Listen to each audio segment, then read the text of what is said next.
Bonjour et bienvenue sur e-bike Génération. Nous sommes ici à Paris pour vous faire découvrir le premier scooter électrique de SEAT, le SEAT e-scooter.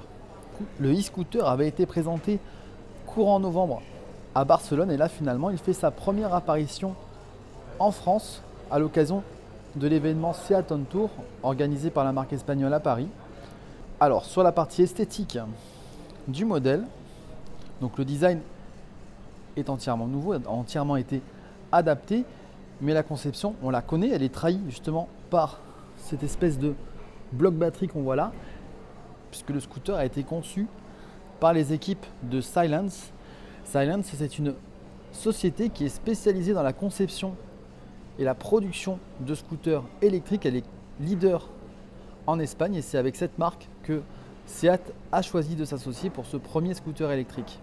Avec des adaptations, parce que le design il a été revu par les équipes de la marque espagnole. Donc bien sûr le logo, la carrosserie qui est changée par rapport au modèle de Silence.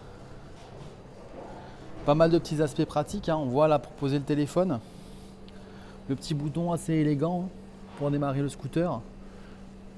On va même le démarrer, hop. Et là on voit notamment l'instrumentation. On va vite le couper parce qu'on n'a pas le droit.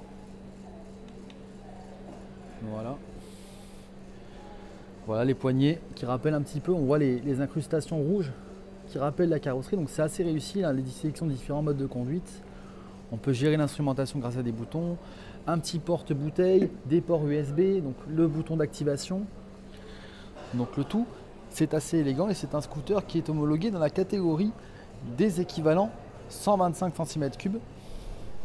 Le moteur il est logé dans la roue arrière, il fait 7 kW de puissance nominale et jusqu'à 14 kW en crête. Il délivre jusqu'à 240 Nm de couple pour une vitesse de pointe annoncée à 100 km/h et un 0 à 50 km/h abattu en 3,8 secondes. La batterie, elle est juste ici, en fait, c'est ce bloc que l'on voit. Donc en fait, il a été placé en position basse, ça permet de descendre le centre de gravité, mais aussi de garder l'espace sous la selle. Donc on peut toujours embarquer un casque assez facilement.